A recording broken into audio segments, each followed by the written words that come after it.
بسم اللہ الرحمن الرحیم۔ السلام علیکم رحمۃ اللہ وبرکاتہ۔ حضرت سیدنا صدی رحمۃ اللہ علیہ سے منقول ہے کہ ایک بادشاہ بڑی عیش و عشرت سے شاہانہ زندگی گزار رہا تھا۔ اس کا ایک ہی بیٹا تھا جس کا نام خضر تھا۔ وہ بہت متقی و پرہیزگار تھا۔ ایک دن بادشاہ کے پاس اس کا بھائی الیاس گیا اور کہا، بھائی جان، اب آپ کی عمر بہت ہو گئی ہے، آپ کا بیٹا خضر حکومت بھی کوئی دلچسپی نہیں رکھتا، آپ خضر کی شادی کرا دیں تاکہ اس کی اولاد میں سے کوئی آپ کا جانشین بن کر تخت شاہی سنبھال لے اور اس طرح حکومت ہمارے ہی خاندان میں رہے۔ بھائی کی بات بادشاہ کو پسند آئی۔ اس نے اپنے بیٹے کو بلا کر کہا، بیٹا تم شادی کر لو۔ شہزادے نے انکار کر دیا تو بادشاہ نے کہا، تمہیں شادی ضرور کرنا پڑے گی۔ سعادت مند بیٹے نے جب باپ کا اصرار دیکھا تو شادی کے لیے تیار ہو گیا۔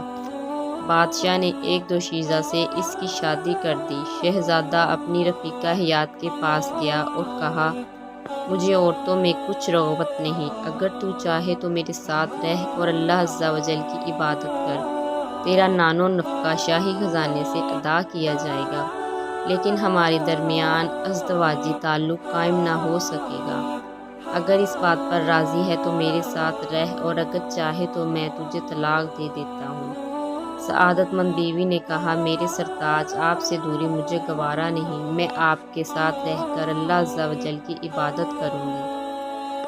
شہزادے نے کہا، اگر یہی بات ہے تو میرا راز کسی پر ظاہر نہ کرنا، اگر تو میرا راز چھپائے گی تو اللہ عز و جل تجھے اپنے حفظ و ایمان میں رکھے گا، اگر میرا راز فاش کرے گی تو اللہ عز و جل تجھے ہلاکت میں مبتلا کر دے گا۔ اس نے یقین دہانی کرائی کہ میں یہ راز پوشیدہ رکھوں گی۔ چنانچہ دونوں میاں بیوی دن رات اللہ عز و جل کی عبادت میں مشغول رہنے لگے۔ ایک سال گزرنے کے باوجود ان کے ہاں اولاد نہ ہوئی تو بادشاہ نے اپنی بہو کو بلایا اور کہا، میرا بیٹا بالکل نوجوان ہے اور تم بھی جوان ہو، پھر بھی تمہارے ہاں اولاد کیوں نہ ہوئی؟ سعادت مند وفا شوار بیوی نے کہا، اولاد اللہ کے حکم سے ہوتی ہے، جب وہ چاہے گا اولاد عطا فرمائے گا۔ پھر بادشاہ نے اپنے بیٹے خضر کو بلایا اور کہا، ایک سال گزرنے کے باوجود تمہارے ہاں اولاد کیوں نہ ہوئی؟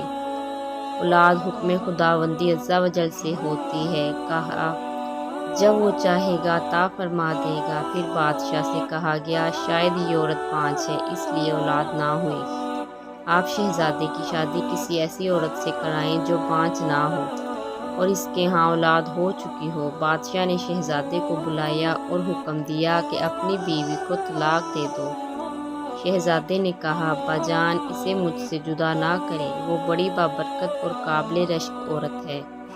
بادشاہ نے کہا، تجھے میری بات ماننا پڑے گی۔ بالآخر شہزادے نے سر تسلیم کرتے ہوئے مجبوراً طلاق دے دی۔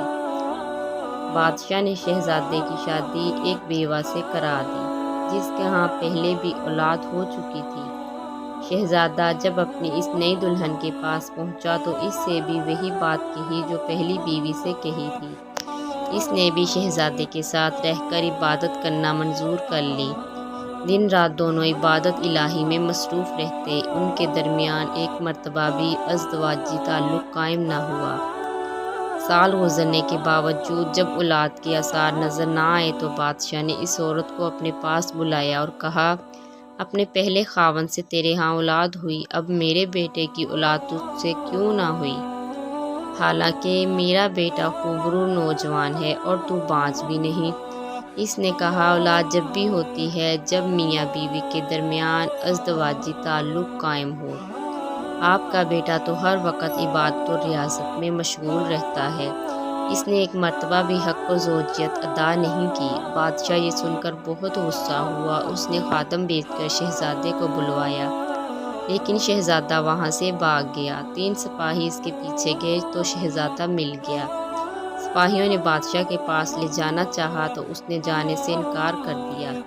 2 سپاہی لے جانے پر بزد رہے تو تیسرے نے کہا، شہزادے پر سختی نہ کرو، اگر ہم اس وقت سے بادشاہ کے پاس لے گئے تو ہو سکتا ہے کہ بادشاہ غصے میں آ کر اپنے اس نیک بیٹے کو قتل کروا دے۔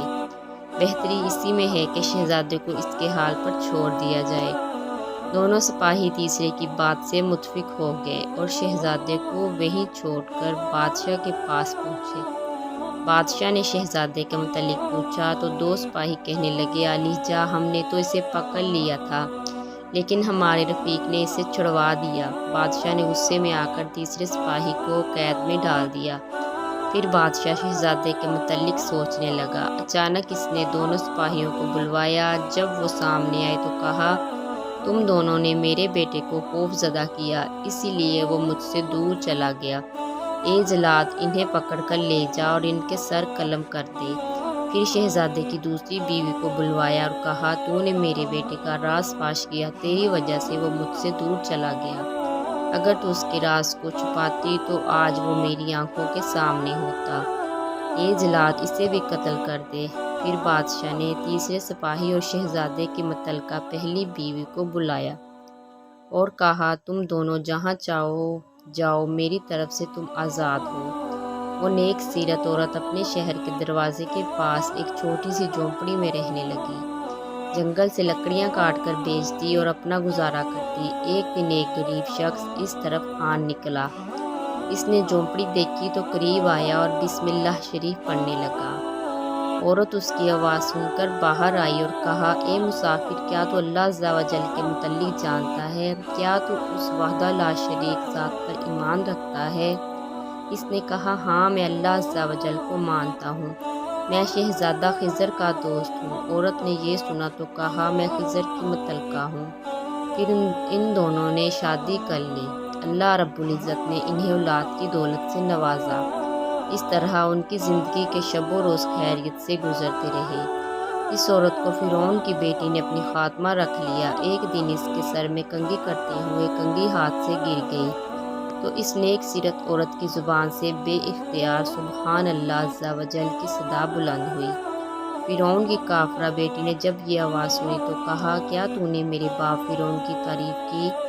اس مومنہ نے جواباً کہا، نہیں، میں نے تیرے باپ کی تعریف نہیں کی، بلکہ میں نے تو اس پاک پروردگار عز و جل کی پاکی بیان کی ہے جو میرا، تیرے باپ فرعون کا اور تمام کائنات کا خالق ہے۔ عبادت کے لائق صرف وہی وحدہ لا شریک ذات ہے۔ اس مومنہ کی ایمان بھری گفتگو سن کر فرعون کی بیٹی نے کہا، میں تمہارے بارے میں اپنے والد کو بتاؤں گی کہ تم اسے خدا نہیں مانتی۔ عورت نے کہا، بے شک بتا دو۔ فرعون کی بیٹی نے اپنے باپ کو بتایا تو اس نے نیک سیرت مومنہ کو اپنے پاس بلایا اور کہا، ہم نے سنا ہے کہ تو ہمارے علاوہ کسی اور کو خدا مانتی ہے۔ تیری سلامتی اسی میں ہے کہ تو اسے نئے مذہب کو چھوڑ کر ہماری عبادت کر اور ہمیں خدا مان، ورنہ تجھے دردناک سزا دی جائے گی۔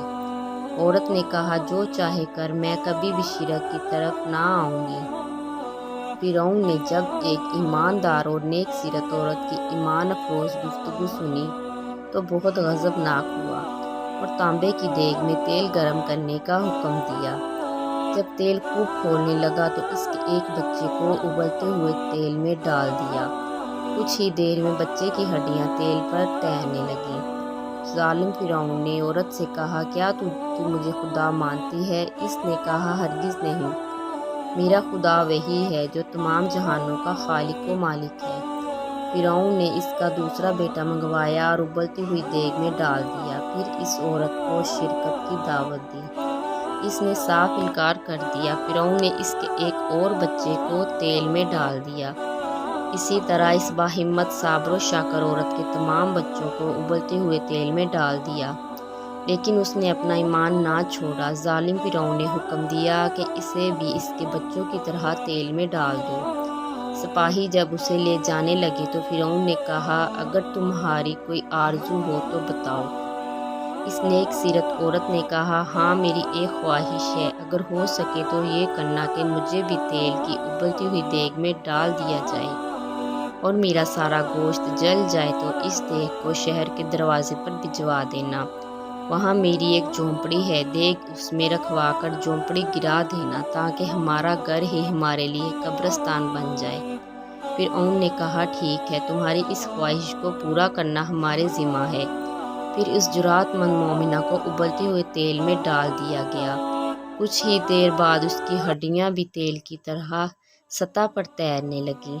حضرت سیدنا ابن عباس رضی اللہ تعالیٰ عنہ سے مروی ہے کہ رسول اللہ صلی اللہ علیہ وآلہ وسلم نے ارشاد فرمایا، شب معراج میں نے ایک بہترین خوشبو سونگھی تو دریافت کیا ہے جبرائیل علیہ السلام، یہ خوشبو کیسی؟ کہا فرعون کی بیٹی کی خادمہ اور اس کے بچوں کی خوشبو ہے۔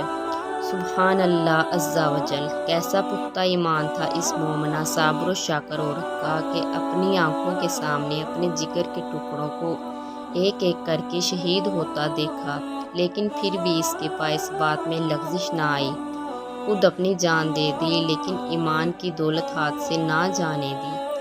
خدا عز و جل کی قسم، جنہیں ایمان کی قدر معلوم ہوتی ہے وہ کسی بھی قیمت پر لمحہ بھر کے لیے ایمان نہیں چھوڑتے۔ انہیں دین و ایمان کی خاطر سر کٹانے میں لذت ایمانی ملتی ہے۔ اللہ عز و جل کی بارگاہ میں جان دینا انہیں محبوب ہوتا ہے۔ دنیا کی تمام مصیبتیں اور غم اس وقت کا فور ہو جاتے ہیں جب جنت کی نعمتوں میں غوطہ دیا جائے گا۔ سبحان اللہ، سبحان اللہ۔